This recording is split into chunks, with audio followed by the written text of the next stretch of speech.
For our part, is the participant of the referee. My part is going to discuss about the fair play. So I won't read any further about the PowerPoint, but fair play is just all about practice of adhering of one's integrity on the conduct of the players inside or outside the court. So ang general principle lang yun niya is kanang as a player, so we should know to respect our opponents and also sa atong teammates and also the officials. And next is if nakita is all folks inside sa kuan, inside sa team, you should kanang acknowledge it. And also if na mga decisions sa mga officials sa game, you should also acknowledge na sa ilang decision. And then So in short, sa kuan sa conduct requirements, dapat ang each player's coach kay na sila sportsmanship. Okay, Next is conduct and sanction. So as a player sa volleyball, kailangan siya responsible as a player. Para malikayan nato ang mga misconduct sanction or ang mga penalty.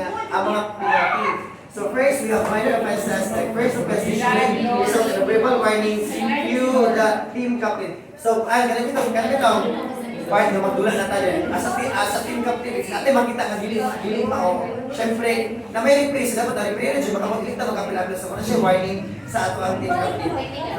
So next we have more serious offenses can lead a sanction to impact the set or more sanction penalty the opponent get point or so napunsikuan nga if gani namin ibuhat na lima sa court na ay possibility nga ang points or answer sa ilaha ihatag. Next we have expulsion. The player goes so for example gani kung nagdulat na akong coach nagpinapin ang coach na ay player niya nga di siya musugot nga pinapin na sa ay possibility kawawa siya sa dulat. Next, we have disqualification. Kung dili siya patog, dapat siya batog ng mga penalty diya sa court, pwede disqualify lang yung tipo, kaya yung polo. So, paano siya? progression pa. Progression, repeated misconduct to increase the severity. So, kung dagan siya kung batog ng mga penalty, ng mga dili na maayo, magpangbuhat sa sunod sa court, so magkadagan yung nakuha sanction na ihatag sa kuha. That's why player na we should be responsible. So from board clarification, sa mga attitudes, characteristic na makita during the play. So the next is verbal and non-verbal misconduct. Verbal and non-verbal misconduct. Verbal misconduct includes trash talking, taunting, or using abuse language. So, bawal yung trash talk like, for example, sigawan yung mga opponents or yung mga kauban, kaya kamali, bawal na siya. Example ng verbal and non-verbal misconduct. Offensive language gestures toward officials, opponents, or spectators. So, mga kauban. Persistence, arguments even after being asked to stop. So, kanang kung natag ipastop sa referee, dapat stop na ta para wala na like ingon ni Ryan na sanction nga may magdumag sa inyong action, aim, and delivery. Next is physical misconduct. So, physical misconduct. It is conduct with the opponent such as pushing, blocking, and hitting them. So, bawal yun, bawal na ito. Like, panta na, susunta na itong paano opponent or atong kauban, bawal yun dapat na siya i-push or the example na is aggressive or threatening behaviors towards officials, opponents, or spectators, and physical. So those are the conducts that happens during the play during the play. So important notes: the referee has the discretion to judge the severity of misconduct and issue appropriate sanctions. So kanina mga misconducts ang another authority at ikang one bitaw kay ang referee or lead. Maintaining respectful conduct is crucial for a positive supporting environment. It is really important that as players or mga players and also the coaches has this good characteristic or good attitude towards each other so that it can build or during the play na may positive sporting environment. So the next one is the chapter 8, which is the referee.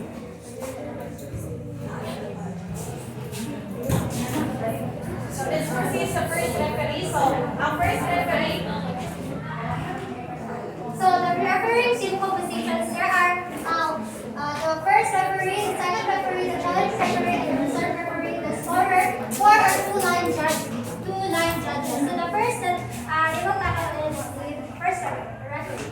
so the first referee watches the blockers for net touches, calls double hits, leaves technical fouls, timeouts, and starts each play with a whistle blow for the server. So, ang first referee, for example, yung foul is ang net, so money ang first referee, dili naka-place ang first referee. So, which is advance siya sa scorer's table, which is naka-place ang first referee sa right side, opposite siya sa subuan. And then, para makita sa first referee ang kanang mga foul during sa play, dapat ang side sa referee is 50 cm above siya sa net para mas makita niya ang mga sayot during sa dula. So overall, ang first referee is responsible for running the game and making all the final decisions. Yung ako sa tanan, bali ako ada yang kaya sa second referee o sa right hand.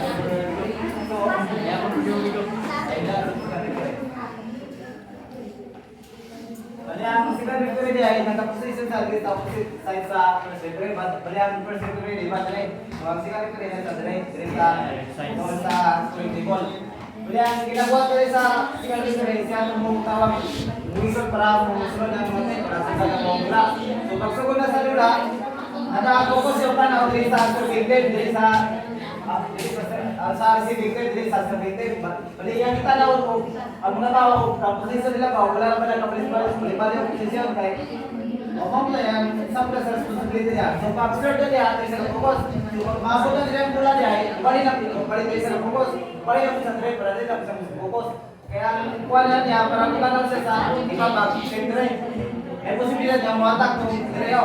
Yun mo, bali mo kabir ba itong tres, so para makita niya klaro, touching ba sila. So patouching yung mga ganito, buwisos siya, yan natin, yan niya, sa touching dito, so dito ang pinagawa sila.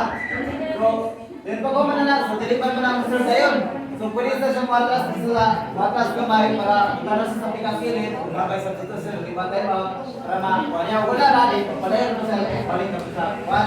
Dinong na pag kayo tayo out, so tingnan sa kanan, pasunod yan kung musunod, kung sa kanan, kaya na yung sunod.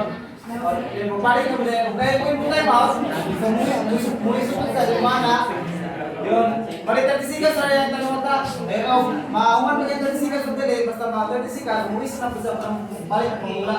So, listen to the line guys. Kaya ngayon dyan guys, basta yung pagkas na sa iwa. Kupat na legs na, isko meron sa court na iputan na dyan, ang posisyon kupat. Nung duwara, balik, dirira mo nung diriyo, balik, dahil una niya kurma. Duwara, ay nagkatanap niya, o nagkakendap, kaya po niya.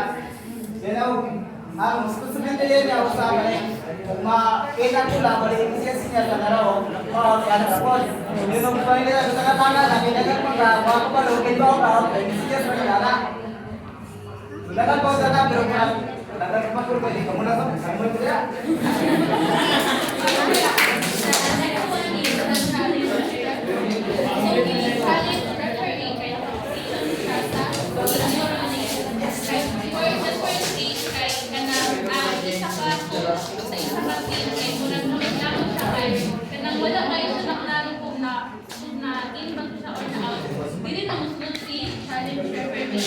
Kay magkuhan siya kay iyang tanawag ng video replay. Tapos siya ang mag-decision kung unsa ba yun ang asa ba yun ang score mo ka inyo. Ang reserve referee.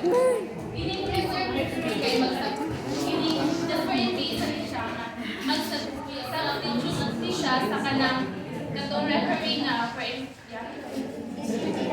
for example ang referee kay na-include. Kini siya, reserve siya. Okay, guys, for clarification, ang challenge referee ay applicable din siya during sa mga Olympics or mga international na kwan. Pero pag inato lang or hindi na sa wala na sila. Okay, next is the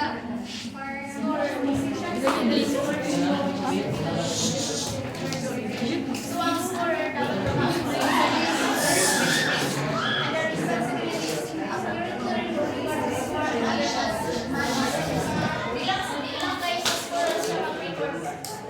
impression sa fouls, turnovers, and timeouts para na record of the games. And then notifies referees of timeouts and substitutions. The scorer informs the referees about timeouts and substitution, ensuring smooth game flow. You may also signal the end of quarters or hours. Okay na? And the last one is the official. So once again, a pleasant afternoon to each and everyone. For the official signal, so referees are required to use official hand signals to indicate the reasons for stopping play, where it ensures clarity and transparency of the game. Next one is the line, and the next one is the line judges. So accurate flag signals by the line judges, ganun importante siya, whereas it ensures clear communication of code, where it maintains game integrity and fairness of the game. And for the important notes, let us also remember that referees are considered as the king of the court or king of the game. So whatever the decision they make, that is final and cannot be appealed accordingly. So, any clarifications, guys? So, di ba guys, naman dito sa line judges na siya yung